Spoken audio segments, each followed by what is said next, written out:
just have a quick look. We're going to come into Supta Angusthasana 1 now. So I'm just going to show you how we're going to work in this. We're going to work with the legs bent. And again, I want you to imagine that you have a heavy weight on your abdomen. So it's sinking into the floor.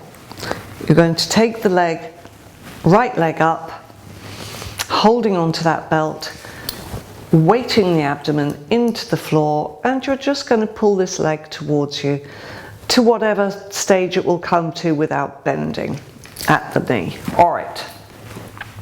Again, if you need to, you put a blanket underneath your head. That's absolutely fine in these poses. So if that works better for you, then you place the blanket like that. Lying with your legs bent, keep your left foot onto the floor. Bring your right knee towards your chest. Take the arms inside the knee and place the belt around the ball of your right foot. Press down with your left foot into the mat. Stretch your right leg up. Now it might be that your hamstrings are a bit tight, so the leg does not come up to 90 degrees, might be a bit lower. That's fine, you just pull on that belt to draw the thigh bone back into the socket.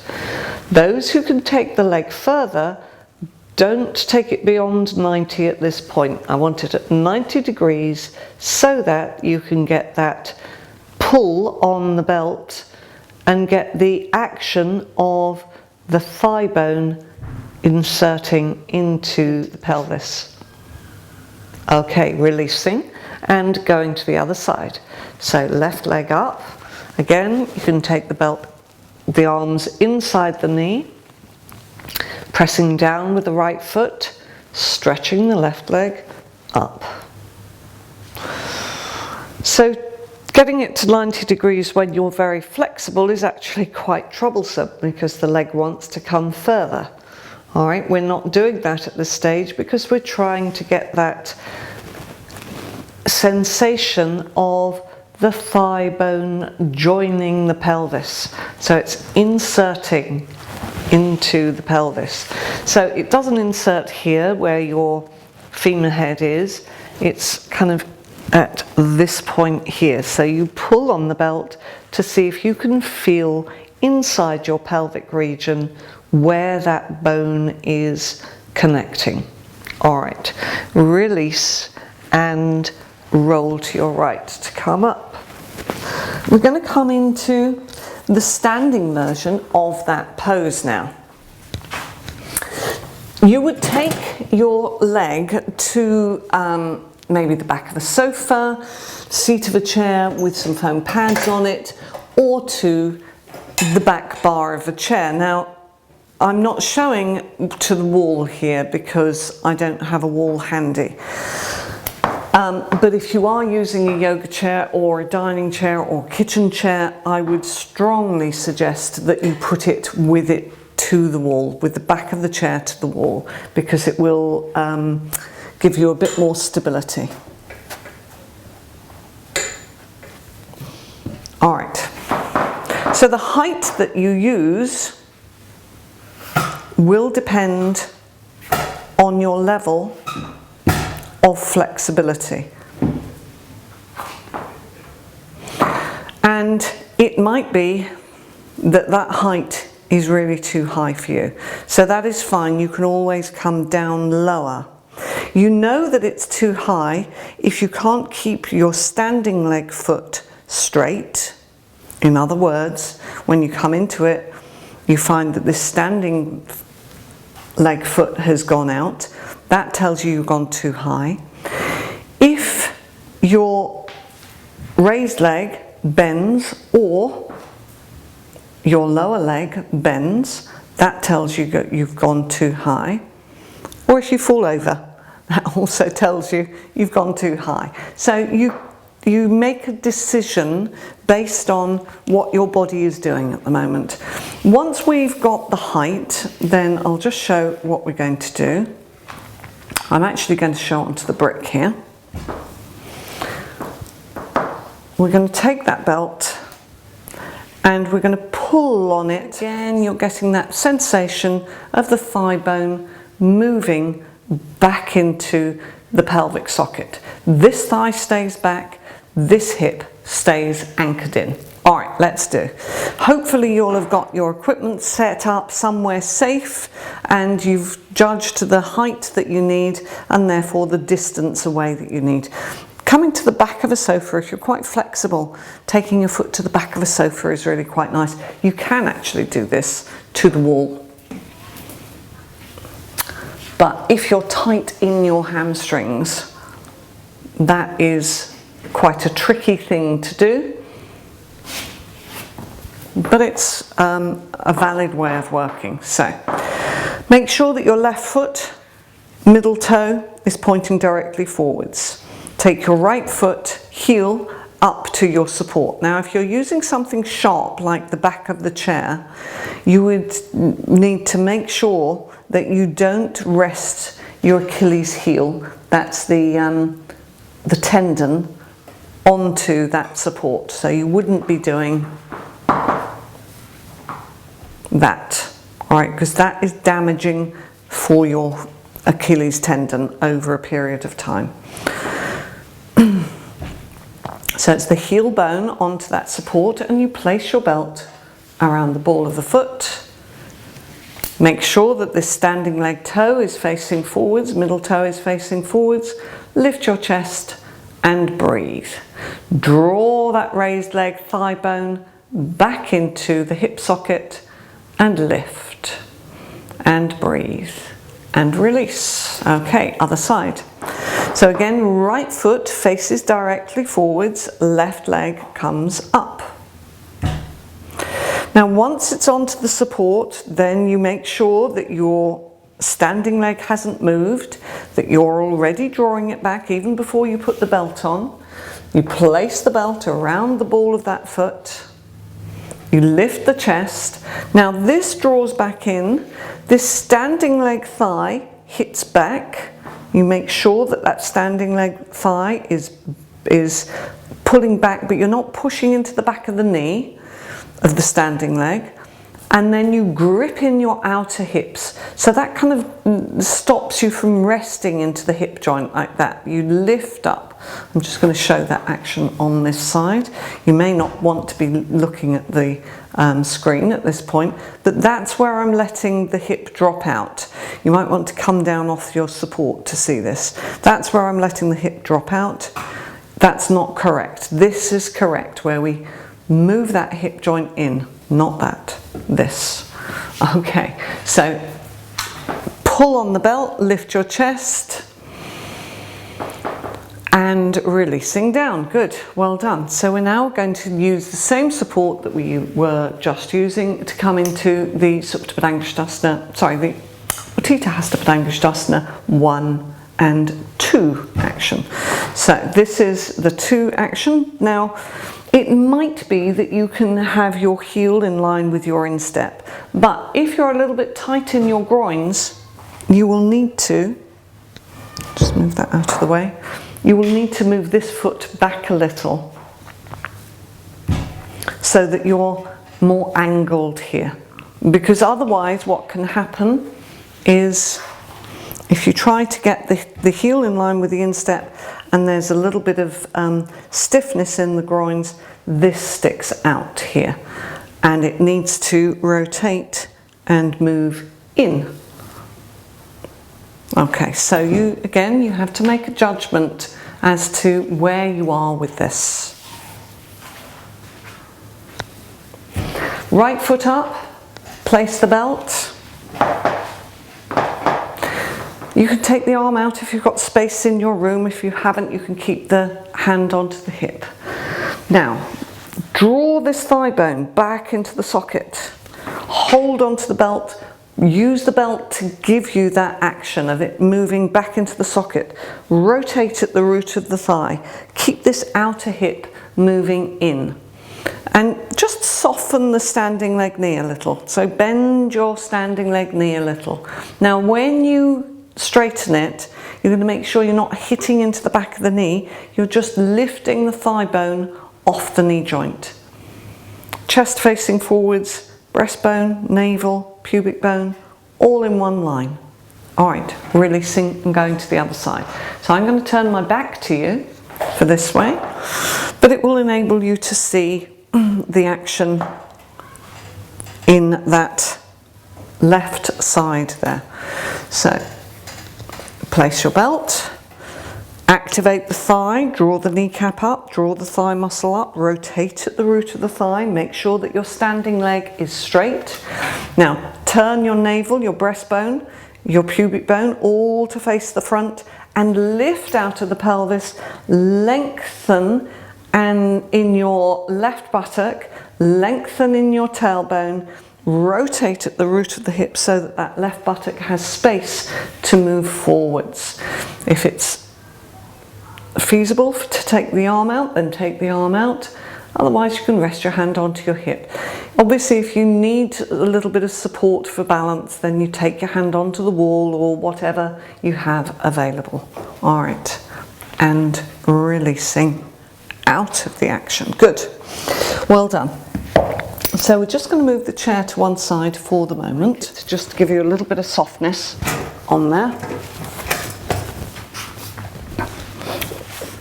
And a belt.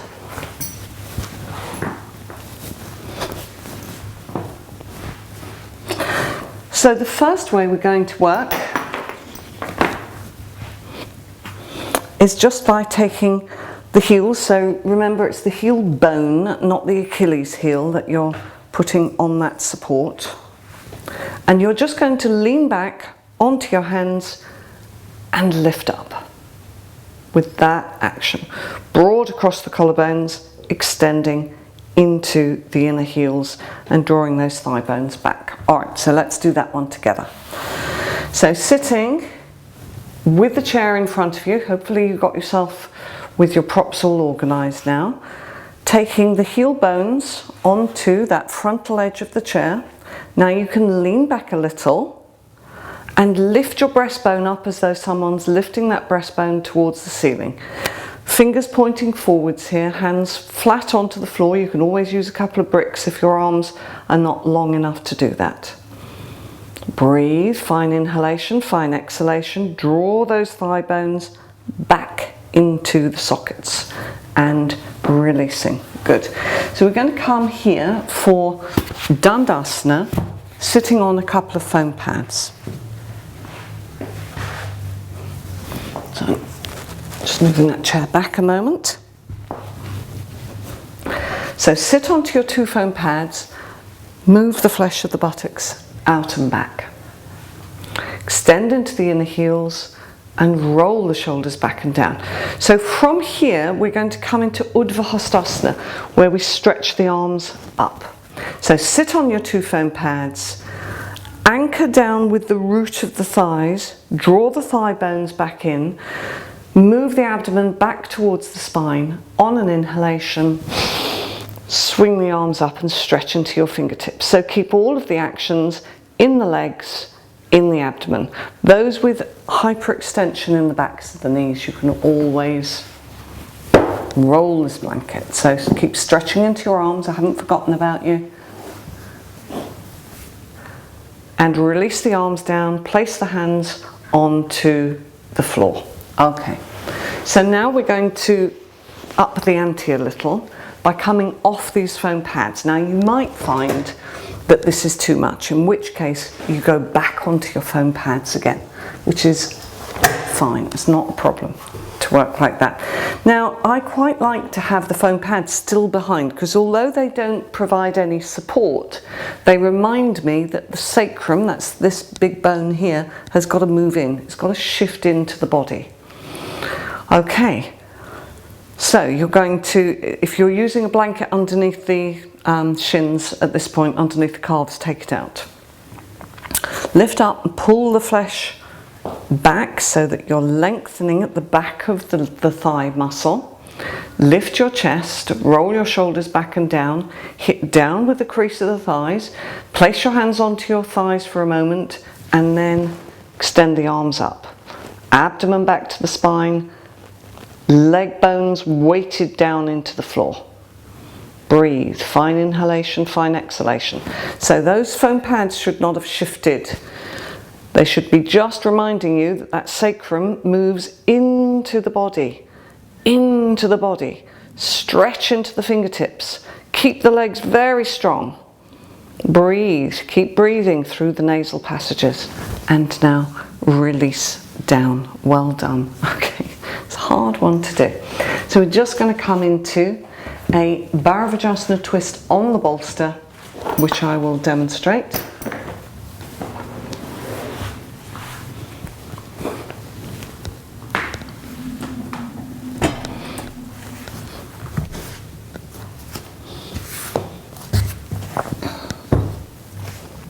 You'll take your legs to the left.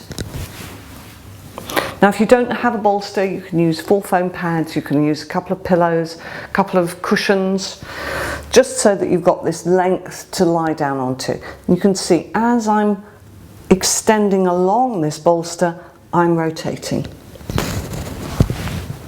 And then the hands come at the front. But if your neck is uncomfortable, you turn your face back towards your knees. No advantage to be gained by twisting your neck around or being uncomfortable in this pose. All right, so let's do together. Knees to the left. Bolster is on by the right hip. Okay, so you've got to lift. Before any twist, you lift. Lift and turn. Walk your hands along. Lift and turn. It's as though your navel is coming halfway up the bolster and then making a right hand turn. Lift and turn, and then take your head down. Now if your neck is uncomfortable, you turn your face back towards your knees. Otherwise, you can have your face away from your knees, rest the hands down and breathe.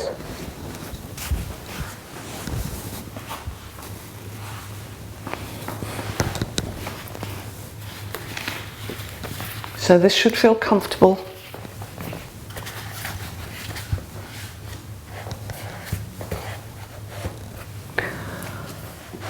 All right, we're not in it for very long, so you're going to turn to the other side now. So take the knees to the right and turn to your left. And again, lengthen the body along the bolster. Turn the face to face the knees if that's not comfortable, turning your face away from the knee side.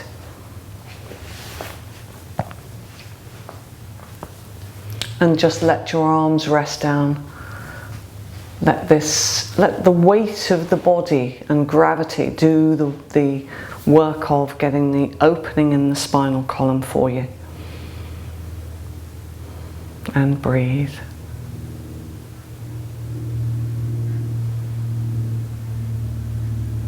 Alright, and slowly coming up. Now come into your Shavasana. That might be a Shavasana with a blanket under the head and a bolster under the knees. It might just be flat to the floor. So those who have any level of discomfort lying flat to the floor, you would put a bolster here underneath your knees. Those of you who need to can have either a foam pad or a blanket underneath the head, so again we're not overstretching the throat here. The throat area has to be soft. Lift and lengthen the back of the neck. Turn the palms to face the ceiling. Have the abdomen soft and receding now. So just let the abdomen relax towards the floor. Fine inhalation, exhalation through the nostrils, doing your Shavasana in whatever way is comfortable for you. You can always put that bolster onto the abdomen. It gives a nice little weight to the abdomen, those of you who don't need to have it under the knees.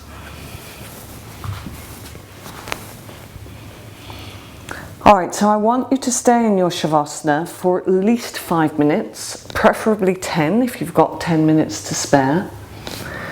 So let yourself settle down, calm down, let the nervous system release in this pose. I will have to finish the session now, but hopefully you've enjoyed practicing this as much as I've enjoyed teaching it, and I look forward to seeing you again next time. Namaste.